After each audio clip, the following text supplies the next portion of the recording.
Di dalam hadis yang diriwayatkan Abu Hurairah radhiyallahu taala anhu, hadis riwayat Imam Muslim, qala Rasulullah sallallahu alaihi wasallam, telah bersabda Rasulullah SAW. Apa kata beliau? Thalathatun la yukallimuhumullah yawmal qiyamah wa la yuzakkihim wa la yanzuru ilaihim wa lahum adzabun alim. Ada 3 golongan, ada 3 jenis manusia yang kelak pada hari kiamat Allah tidak akan berbicara dengan mereka. Dan digubris nih, orang ini akan dilupakan. Wala yuzakkim, Allah tidak akan membersihkan dia dari dosa-dosanya. Artinya Allah tuh maha pengasih, maha penyayang. Tapi ada kondisi-kondisi tertentu Allah tidak akan berbicara dengan mereka. Allah tidak akan menyucikan mereka. Wala yanzuru ilaihim, bahkan Allah tidak akan melihat kepada mereka. Benar-benar dilupakan 3 golongan manusia ini. Walahum adzabun alim, dan bagi mereka azab yang pedih. Siapa mereka? Yang pertama yang disebutkan oleh Nabi alaihi salatu wassalam, syaikhun zanin. Orang yang sudah tua umurnya tapi berzina. Yang kedua, wa malikun kadzab. Raja, penguasa yang membohongi rakyatnya, berdusta. Ini raja, dia udah kebal hukum, dia bisa menikmatin kerajaannya, dia bisa mendapatkan apa yang dia inginkan dengan kekuasaannya, dihormatin, dihargai. Bohong sama rakyatnya. Kok kurang apa? Yang ketiga, wa'ailun mustakbir. Orang miskin yang sombong. Bukan berarti orang kaya sombong itu boleh, nggak boleh. Tapi ini orang udah miskin, dia tidak punya sama sekali pendorong untuk sombong. Orang tuh sombong biasanya karena ilmunya, karena hartanya, karena mobilnya. Ini orang nggak punya apa-apa, tapi dia sombong. Rawahu Muslim. Baik, yang berkaitan dengan pembahasan kita hari ini, yaitu tentang syekh. Syekh ini mungkin di sini sebutan buat orang yang alim ya. Tapi sebenarnya secara bahasa, syekh itu orang yang usia lanjut. Itu disebut syekh, orang tua, orang sepuh. Manusia melewati fase anak-anak, remaja, muda, mungkin dewasa nantinya, kemudian dia akan masuk ke umur yang sudah tua. Dan puncak pemuda itu ketika umur 40 tahun. Maka Allah katakan hatta idza balagha ashuddahu wa balagha 40 sana, ketika dia sampai ke umur masa puncak, masa mudanya, umur 40 tahun, dia berdoa memohon kepada Allah Azza wa Jalla, Rabbi auzi'ni an ashkura ni'mataka allati an'amta 'alayya wa 'ala walidayya wa an a'mala shalihan tardah wa aslih li fi dhurriyyati inni tubtu ilaika wa inni minal muslimin. Taib, berapa umur orang yang sepuh itu? Yang di atas 40 tahun. Ada yang mengatakan ya yang umur 50 tahun lah. Ahibati fillah, kalau ada orang sudah sepuh berzina, menyalurkan syahwatnya yang sudah lemah, orang tua itu yang di atas umur 50 tahun ya biasalah. Dia nggak seperti ketika muda, ketika syahwatnya membara, bergejolak di dalam jiwanya. Orang sudah tua ini kadangkala dia untuk menyalurkan syahwatnya itu butuh waktu yang panjang. Dia perlu mengkonsumsi berbagai macam minuman. Makanya kalau kita lihat berapa banyak ya lapak-lapak obat kuat itu diminati. Yang jadi masalah ketika nih orang sudah tua, yang seharusnya dia bertobat kepada Allah Azza wa Jalla, malahan dia berzina. Para ulama menjelaskan, boleh jadi ini orang memang dari dulu sudah kebiasaan dia berzina. Jadi sampai tua pun, yang sebagian orang berpikir ketika masa tua itu aku akan berhenti kerja, aku akan fokus memakmurkan masjid, bahkan aku akan jadi pengurus masjid. Apa yang bisa aku lakukan di masa tua ini? Intinya dia ingin mendekatkan diri kepada Allah Azza wa Jalla. Tapi ternyata ada orang-orang yang sudah tua, dia menyimpang dari jalan kebenaran. Atau memang dia telah melanjutkan kebiasaan dia. Padahal dulu dia berpikir, nanti saya akan bertobat, saya akan berubah, saya akan berusaha mendekatkan diri kepada Allah Azza wa Jalla. Masa saya akan seperti ini terus Pak Ustadz? Enggak lah, ada keinginan untuk berubah. Tapi kapan kau mau berubah? Orang kalau biasa melakukan perbuatan dari sejak muda, biasanya dia akan terus melakukannya sampai ajal menjemput dia. Rasulullah SAW menyebutkan, a'dzarallahu ila rajulin amhalahu hatta balagha 60 sana. Allah, ia telah memberikan alasan yang cukup buat seorang yang Allah kasih umur sampai 60 tahun. Ini yang sekarang umurnya 60 tahun. Coba dia berkaca, dia bercermin. Bagaimana kondisimu sekarang? Engkau sudah dikasih waktu 60 tahun. Mungkin masa itu engkau hidup berfoya-foya, meninggalkan banyak perintah ilahi, melanggar ajaran agama. Sekarang engkau udah dikasih umur sampai 40 tahun ya, atau 60 tahun. Engkau sudah sepuh, udah beruban, udah lemah punggungmu, lututmu juga udah mulai sakit-sakitan. Duduk di bawah kadangkala sulit, nggak bisa lama-lama. Jalan pun udah berat. Bagaimana engkau beribadah kepada Allah Azza wa Jalla? Lihat dalam sehari, waktumu engkau habiskan buat apa? Ada yang di masa tuanya menghabiskan waktu untuk nonton. Dia hidup dengan memegang remote. Dia berpindah dari satu acara ke acara selanjutnya. Besok juga seperti itu, lusa juga seperti itu. Waktunya nggak berguna. Ada yang di masa tuanya masih sibuk kerja keras, ngumpulin harta yang dia tahu akan dia tinggalkan. Semangat dia untuk meraih harta lebih besar daripada semangat dia untuk meraih surga. Buktinya apa? Ini orang udah tua nih. Sholat masih telat ya. Ngaji juga enggak. Padahal hidup udah mapan. Tinggal panggil guru ngaji.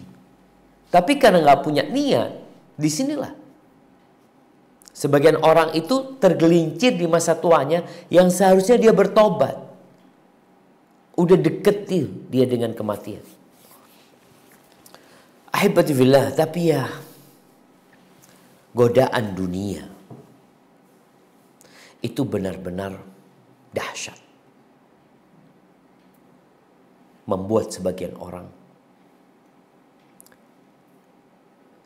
bingung. Kita ngelihat ya dengan godaan dunia. Harta, tahta, udah tua, masih ambisi untuk jadi pejabat. Kadang kala ketemu.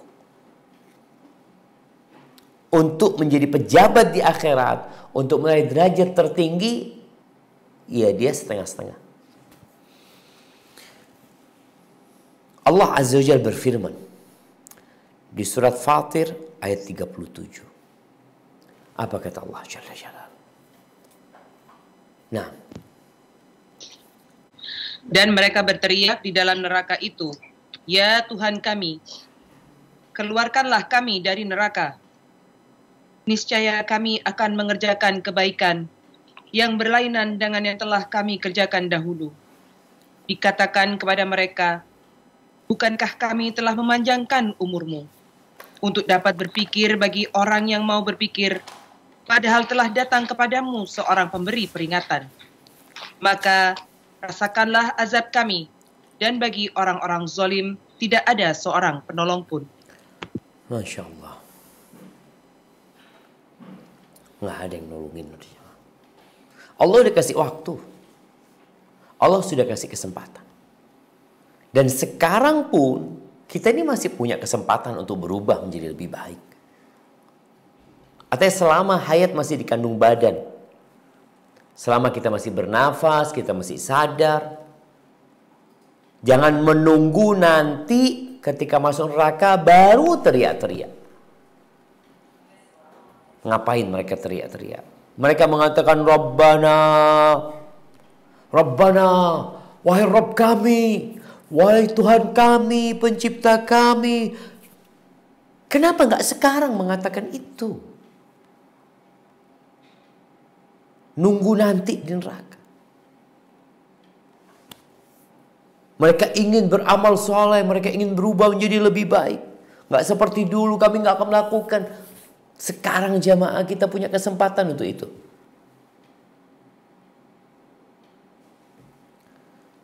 Dan peringatan itu terus datang. Ya, sebagian kita malas ikut kajian. Kita lihatlah, kalau diajak jalan-jalan semangat, diajak makan semangat, diajak rekreasi semangat, diajak kajian, ada 1000 alasan buat dia. Yang ini, yang itu. Padahal waktumu dengan waktu semua manusia sama. Nggak ada yang waktunya lebih banyak dari yang lainnya. Oh enggak, anak sibuk Ustaz. Orang lain nggak sibuk. Hanya kau yang sibuk. Enggak Ustaz, anak ini dan itu. Orang lain emang nggak punya kesibukan. Coba engkau tanyakan kepada orang-orang yang hadir kajian, yang meninggalkan kampungnya, sebagian berangkat dengan mobil. Emangnya dia nggak punya kerjaan? Punya dia kerjaan. Tapi dia punya tujuan dalam hidup ini. Ahibati fillah. Kita tahu kematian itu datang tanpa diundang. Dan tidak ada yang selamat dari kematian. Mau nabi, mau rasul, mau malaikat, semuanya bakal mati. Illallah azza wa jalla. Yang jadi masalah, kematian ini akhir dari kehidupan yang kita tahu, tapi kita juga nggak tahu. Taunya gimana? Kita tahu kita bakal mati. Tapi kapan waktunya? Nggak tahu. Engkau bakal mati. Nah, aku bakal mati. Bapakku bakal mati, anakku bakal mati, biniku akan mati, semua bakal mati. Taib, kapan? Nggak tahu. Taib, di mana kira-kira? Oh, di mana ya? Nggak tahu di mana bakal mati. Ada orang yang ingin meninggal di Mekah, ternyata meninggal di kampungnya. Ada orang ingin meninggal di kampungnya supaya dimakamkan sama keluarganya, ternyata dia meninggal di atas pesawat dan jasadnya nggak ketemu. Kau tanya kapan? Nggak, Allahu a'lam. Di mana? Nggak tahu. Yang penting buat kita jamaah, bagaimana hadirnya kematian kepada kita. Kondisi kita pada waktu itu seperti apa. Jangan sampai tergelincir di usia tua. Artinya ketika udah deket ajal datang menjemput, ternyata kita jadi udah malas beribadah. Yang ada di benak dunia, kapan kau berpikir surga, neraka? Allah Azza wa Jalla berfirman di surat Luqman ayat 34. Apa kata Allah Jalla Jalaluhu? Sesungguhnya hanya di sisi Allah ilmu tentang hari kiamat, dan Dia yang menurunkan hujan dan mengetahui apa yang ada di dalam rahim, dan tidak ada seorang pun yang dapat mengetahui dengan pasti apa yang akan dikerjakannya esok, dan tidak ada seorang pun yang dapat mengetahui di bumi mana dia akan mati. Sungguh Allah Maha mengetahui, Maha mengenal. Allahu Akbar. Ada hal-hal yang berkaitan dengan masa depan yang kita nggak tahu. Kiamat kapan? Nggak tahu. Pasti datang. Hujan turun apa enggak? Kemarin ribut urusan pawang hujan. Aduh, jemaah. Kita ini orang-orang yang berakal sehat. Tapi sebagian akalnya nggak sehat. Yang nurunin hujan itu Allah. Yang punya ketentuan kapan turun, di mana turun, gimana turun, apa dampak dari turunnya hujan, kebanjiran, kerusakan, atau malah sawah-sawah akan menjadi hijau, tanah-tanah menjadi subur. Nggak tahu, Allah yang tahu. Maka berkaitan dengan yang urusannya Allah, engkau serahkan sama Allah. Minta sama Allah Azza wa Jalla. Wa ya'lamu ma fil arham. Yang tahu dengan yang di rahim. Laki, perempuan. Oh, sekarang ketahuan ya. Sekarang ketahuan karena kelihatan. Namanya orang kelihatan, ya kelihatan laki apa perempuan. Taib, apakah anak perempuannya akan hidup atau enggak? Enggak tahu. Bagaimana lahirnya? Normal, sesar? Mungkin normal, mungkin sesar. Siapa yang tahu? Allah SWT. Taib, bagaimana ketika dia lahir? Dia akan disusui, apa tidak disusui? Apa kondisi ibunya akan meninggal dunia? Atau dianya yang meninggal dunia? Atau dia akan dapat penyakit yang akan dia bawa? Siapa yang tahu? Allah SWT.